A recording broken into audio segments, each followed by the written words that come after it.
L'appareil respiratoire est un soufflet déformable permettant l'entrée et la sortie de flux.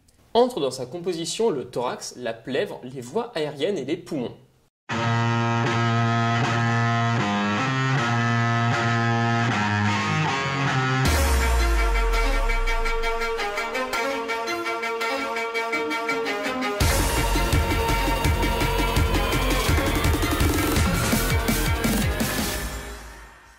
Il se développe d'avant la naissance jusqu'à la fin de la croissance.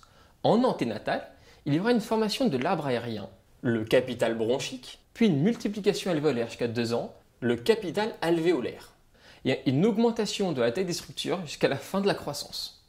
Pour avoir une idée, on va passer de 25 millions à 600 millions à la fin de l'adolescence.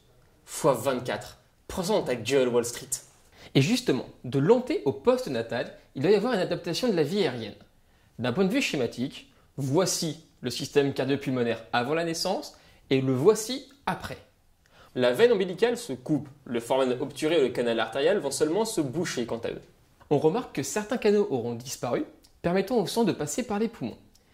Il y aura une maturation du surfactant ainsi qu'une disparition du liquide pulmonaire par différents procédés. Arrêt de la sécrétion, expulsion bronchique ou résorption pulmonaire. Passons maintenant aux descriptions des voies aériennes. On va dire pour faire simple que c'est la tuyauterie, que l'on peut diviser entre les supérieurs extrathoraciques et les inférieurs intrathoraciques. Les supérieurs sont composés des fosses nasales, du pharynx et du larynx, et permettent la respiration, la phonation et la défense principalement. Olfaction, déglutition et goût également. Les fosses seront particulièrement vascularisées et auront du mucus et des cellules ciliées. Le pharynx sera lui un conduit collabable que l'on peut fermer, tandis que le larynx sera lui rigide.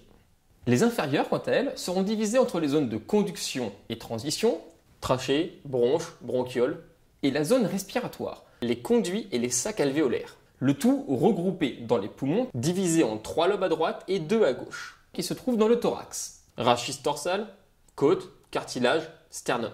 Celui-ci possède 3 diamètres. Vertical, antéro-postérieur, latéromédial, mais on va y revenir plus tard. Ce que l'on nomme arbre bronchique commence par la trachée, constituée de 15 anneaux cartilagineux incomplets. Elle se divisera en 2 bronches souches. Toutes les divisions seront dichotomiques, et la somme de diamètre des 2 bronches filles sera plus grand que le diamètre de la bronche mère. Au niveau de la carène, entre la gauche et la droite, qui sera plus verticale.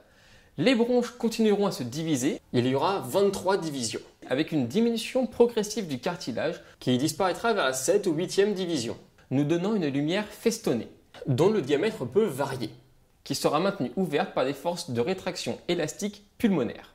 Enfin, au bout des bronches, nous atteindrons l'unité anatomique du poumon, le lobule, environ 3000 par poumon, lié à une artère et une veine.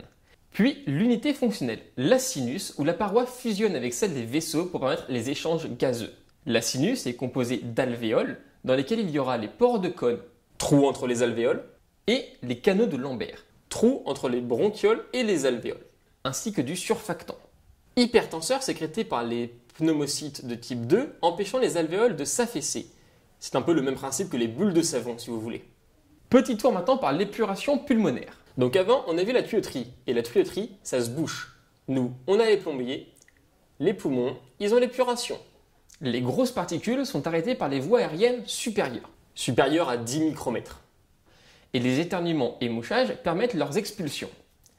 Mais la principale épuration sera mucociliaire, par l'épithélium bronchique. Celui-ci se décompose entre une phase sol, où se trouvent les cils, et une phase gel, de mucus. Les cils vont battre dans un seul sens. Le cil se tend vers l'arrière, touche le gel, avance et se rétracte quand il perd le contact, avec une vitesse qui augmentera des petites aux grandes voies aériennes.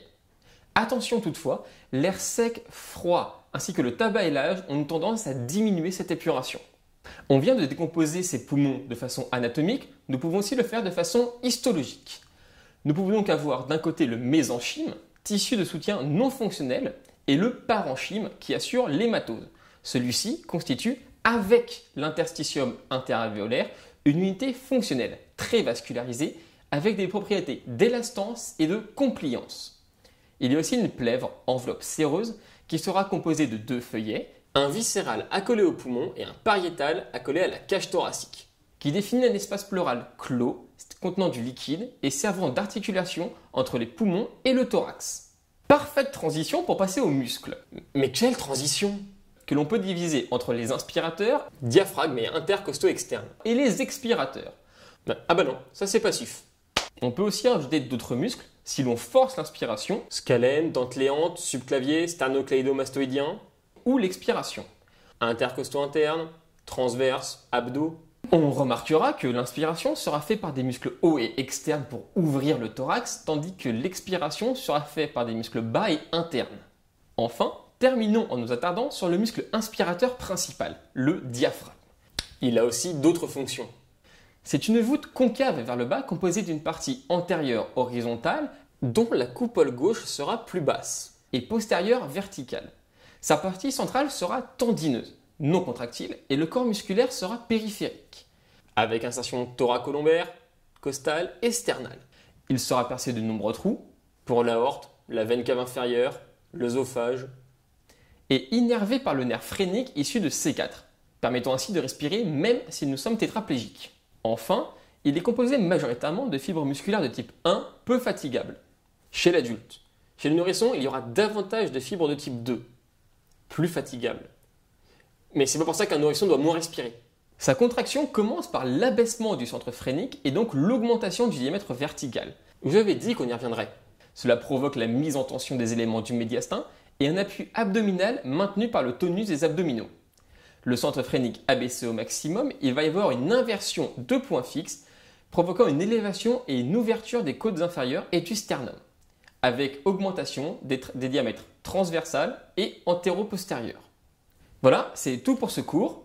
Nous nous retrouvons bientôt dans une nouvelle vidéo. N'oubliez pas, respirer, c'est bien. Salut!